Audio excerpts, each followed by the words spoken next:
ఎంత గొప్పగా ఆడావన్నది ముఖ్యం కాదు, ఎప్పుడు ఆపావన్నదే ముఖ్యం.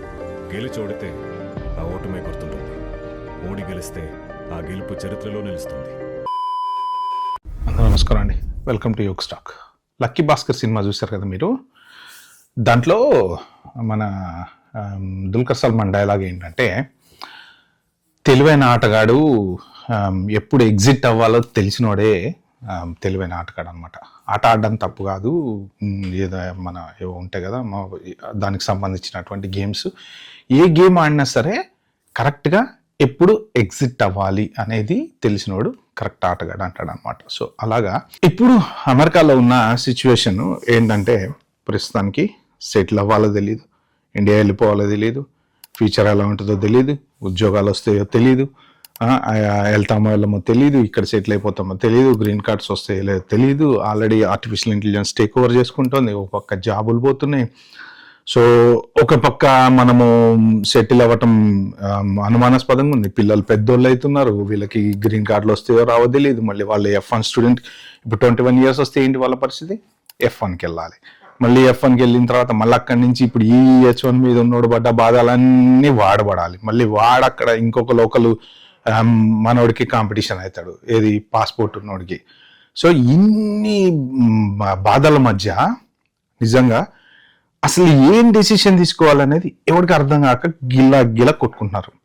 ఓకే, అమెరికాలోనే సెటిల్ అయిపోవాలని కొంతమంది ఆలోచిస్తారు, కానీ వీసాలు, కష్టాలు, జాబులు అన్నీ వెంటాడుతున్నాయి. మొన్న అరాకిల్లో జాబులు తీసేసినప్పుడు కూడా ఒక పెద్ద మన ఇండియాకి సంబంధించిన ప్రొఫెసరే H1 వాళ్ళేమో జాబులు తీసేస్తున్నారు, మళ్ళీ H1 అప్లై చేస్తున్నారు. ఒరాకిల్ వాళ్ళు ఎట్లా అప్లై చేస్తున్నారని మళ్ళీ అది కూడా ఒక పెద్ద కాంట్రవర్సీ స్టార్ట్ అయింది. తర్వాత ఇంకొక ఆయన ఎక్స్పోస్ట్లో మెసేజ్ పెట్టాడు, ఏంటి అంటే ఇన్ని జాబులు పోతున్నాయి, ఫస్ట్ ఆఫ్ ఆల్ లోకల్ వాళ్ళకి జాబులు ఇచ్చి తర్వాత H1 వాళ్ళకి ఇవ్వమని చెప్పండి అని చెప్పేసి మళ్ళీ అది ఏది లే ఆఫ్స్ జరుగుతున్నాయి. కాబట్టి కంపెనీస్ కూడా ఆలోచిస్తున్నాయి, ఎందుకు వచ్చిన కూడా బాబు H1B వాళ్ళని. H1B ఫైల్ చేశారు అంటే అదొక పెద్ద ఇష్యూ అయిపోయింది ఇప్పుడు. సో ఇన్నిటి మధ్యన యాక్చువల్గా ఎగ్జిట్ ఎంట్రీ అనేది కరెక్ట్గా ఇంపార్టెంట్ అనమాట. సో ఇప్పటికైనా కరెక్ట్గా గేమ్ జాగ్రత్తగా ప్లేన్ చేసుకొని ఏంటి అంటే, మీ ఫ్యూచర్ ఒక్కసారి కరెక్ట్గా మీరు ఒక ప్లాన్ ఆఫ్ యాక్షన్ ఆలోచించుకోండి. తెలుస్తుంది, ప్రతి మనిషికి తెలుస్తుంది వీసా అన్సర్టనిటీ ఉంది, మన పిల్లలు పెద్దోళ్ళు అవుతున్నారు. ఒక్కటి ఎగ్జాంపుల్ చెప్తాండి ఎలా తెలుస్తుంది అంటే, ఫర్ ఎగ్జాంపుల్ ఒక పర్సన్ H1B మీద అమెరికా వెళ్ళాడు, ఓకే, విత్ ఫ్యామిలీ.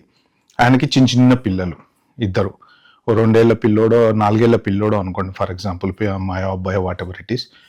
వాళ్ళు పెద్దోళ్ళు అవ్వటానికి ఎంత లేదన్నా కనీసం వాళ్ళకి ఇంకొక 21కి రావడానికి ఎంత లేదన్నా ఒక 18 years 16 years పడుతుంది కదా. ఈలోపు గ్రీన్ కార్డ్ వస్తుంది, నేను సెటిల్ అవుతాను అన్న నమ్మకం ఉంది అని అనుకుంటే ఉండొచ్చు. కానీ ప్రజెంట్ ఉన్న గ్రీన్ కార్డు సిచ్యువేషన్స్ని బట్టి, అండ్ ఒక చిన్న క్విక్ బ్రేక్, నా ఛానల్ చాలా మంది వస్తున్నారు, చూసి వెళ్ళిపోతున్నారు. సో నా వీడియోలు కనుక మీకు నచ్చితే, వర్త్ అనిపిస్తే ప్లీజ్ సబ్స్క్రైబ్ చేసుకోవాలి, ఎవరంటే సబ్స్క్రైబ్ చేసుకోండి. అలాగే వీడియోకి ఒక లైక్ అండి, జస్ట్ ఫ్రీ ఆఫ్ కాస్ట్ కదా, లైక్ నొక్కేస్తే కొంచెం వీడియో ఎక్కువ ప్రమోట్ అవుతుంది. సో ఇంకా మనం టాపిక్లోకి వెళ్ళిపోతాం. On top of that, green card వస్తే సుఖంగా ప్రశాంతంగా ఉండిపోతామా? అది జస్ట్ పర్మిట్, అంటే మనం ఉండడానికి పర్మిటే. ఇంకా అది వస్తేనే హెడేక్, రాకుండా ఉంటేనే ఇంకా నయం వెళ్ళిపోతామన్న ఫీలింగ్ ఉంటుంది. వస్తే ఏమవుతుంది తెలుసా, ఇండియా వెళ్ళలేరు, అక్కడే ఉండాలి, జాబ్ చచ్చినట్టు ఎత్తుకోవాలి, జాబ్ అన్సర్టనిటీ ఉంది, జాబులు సరిగ్గా దొరకట్లేదు, లే ఆఫ్స్ నడుస్తున్నాయి, జాబ్స్ దొరకట్లేదు, ఎక్కడో కూడా పని చేయాలి, ఇల్లు గడుపుకోవాలి, ఇంటద్దలు కట్టుకోవాలి, అవి చేసుకోవాలి, ఇవి చేసుకోవాలి, సొంత ఇల్లు ఉంటే లోన్లు కట్టుకోవాలి కంపల్సరీ.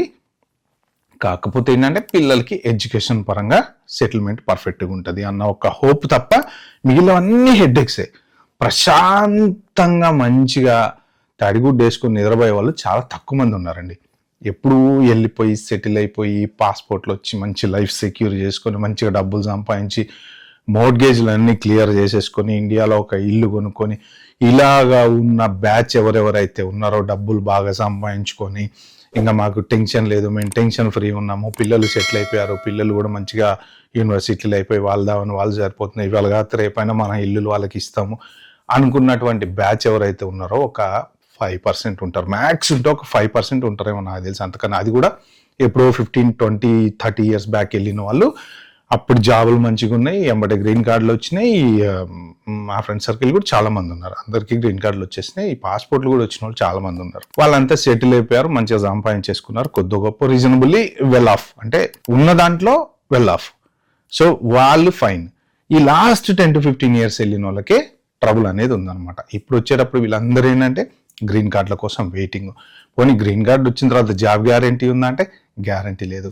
సో కాబట్టి ఏంటంటే ఈ పర్టిక్యులర్ సిచ్యువేషన్లో వెన్ టు ఎగ్జిట్ అనేది పర్ఫెక్ట్గా మీరు ప్లాన్ చేసుకోవాలి. ఎందుకు అంటే సిచ్యువేషన్ బాగాలేదు, మనం ఇండియా వెళ్ళిపోవాలి అనేటువంటి పరిస్థితి వస్తే వెళ్ళిన తర్వాత ట్రబుల్ కాకుండా మీ బ్యాకప్ ప్లాన్ పర్ఫెక్ట్గా ఉండాలన్నమాట. ఇండియాలో ఇల్లు కొనుక్కోండి, మీరు వెళ్ళే లోపు అక్కడ లోన్ కంప్లీట్ చేసుకోండి. ఒకవేళ ఇక్కడ సొంత ఇల్లు అమెరికాలో ఉందనుకోండి, అమ్ముకుంటే ఇంకేమైనా డబ్బులు వస్తే ఆ డబ్బులు బ్యాకప్ చేసుకుంటే అక్కడ ఇంకొక ఇల్లు కొనుక్కునేలా ప్లాన్ చేసుకోండి.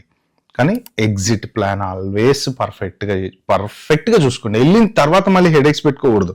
మళ్ళీ ఇండియా వెళ్ళిన తర్వాత మళ్ళీ ఈఎంఐలు కట్టుకుంటా, ఇల్లు కట్టుకుంటే మళ్ళీ ఈ కట్టుకుంటా చిన్న ఇల్లు కొనుక్కోండి కావాలంటే. కానీ ఎగ్జిట్ ప్లాన్ పర్ఫెక్ట్గా చేసుకోండి. కొంత క్యాష్ ఇన్ హ్యాండ్, ఒక 10 lakhs 15 lakhs ఎప్పటికీ బ్యాంక్లో ఉండేలాగా సేవ్ చేసి పెట్టుకోండి. ఎందుకు అంటే చెప్పలేం, మన జాబ్ సిచ్యువేషన్ కానీ మన లైఫ్ సిచ్యువేషన్ కానీ ఎప్పుడు ఎలా టర్న్ అవుతుందో ఎవరికి తెలియదు.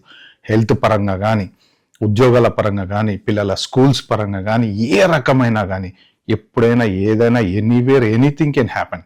సెటిల్ అవుతారా వర పక్కన పెడితే, అవ్వని పక్షంలో ఇక వాళ్ళ బాధ వర్ణాతీతంగా ఉంటుంది. ఖచ్చితంగా ట్రబుల్స్ చాలా ఫేస్ చేయాల్సి వస్తుంది, పిల్లల గురించి టెన్షన్ పడాల్సి వస్తుంది, మనశ్శాంతి లేకుండా బతకాల్సి వస్తుంది. కాబట్టి ఏంటంటే మనశ్శాంతితో బతకాలి అని అనుకుంటే ఏంటంటే ఎట్టి పరిస్థితుల్లోనూ ఎలాంటి ప్రాబ్లం వచ్చినా సరే హ్యాపీగా మనము ఇండియా వెళ్ళిపోదాము. మనకి ఏ టెన్షన్ లేదు, టెన్షన్ పడద్దు, రిలాక్స్గా ఉందాం, మనం వెళ్ళిపోదాం, ప్రశాంతంగా పిల్లల్ని చదివించుకుందాం.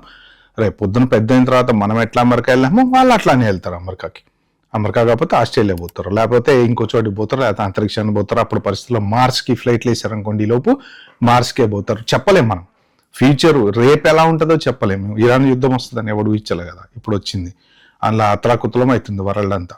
మొత్తం రేట్లు పెరిగినాయి, కూరగాయల రేట్లు పెరిగినాయి, అవి పెరిగినాయి. సో నెక్స్ట్ టుమారో ఎలా ఉంటుంది అనేది మనం చెప్పలేము.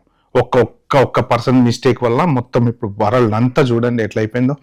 ట్రావెలింగ్ చేద్దామంటే భయం అవుతుంది, కడుపు నిండా తినడానికి లేదు, గ్యాస్ లేదంటారు, ఈ లేదంటారు, అది లేదంటారు, కట్టెలపై మీద వండుకోమంటారు. సో అంటే రేపేం జరుగుతుందో తెలియదు. కాబట్టి వీలైనంత వరకు మనం ఏంటంటే అట్లీస్ట్ ఎంతో కొంత ఎగ్జిట్ ప్లాన్ కరెక్ట్గా చేసుకొని, మీరు ఎప్పుడు యూఎస్ వచ్చాము కాదు, ఎప్పుడు ఎగ్జిట్ అయ్యాము, ఆ ఎగ్జిట్ కూడా కరెక్ట్ టైంలో అయ్యామా లేదా, ప్రాపర్ ప్లాన్ చేసుకున్నామా లేదా, ప్రాపర్ ఫైనాన్షియల్ ప్లాన్ చేసుకున్నామా లేదా అనేది ఇంపార్టెంట్ అనమాట. లక్కీ భాస్కర్లో కూడా వాడు ఏం చేస్తాడు, ఎగ్జిట్ కరెక్ట్ టైంలో ఎగ్జిట్ అవుతాడు, కళ్ళు మూసి తెరిచే లోపల అక్కడ డబ్బులని మాయం చేసుకుంటాడు. కానీ అది రాంగ్, బ్యాడ్ వే. మనం అలాంటి నేచర్లో పోవద్దు.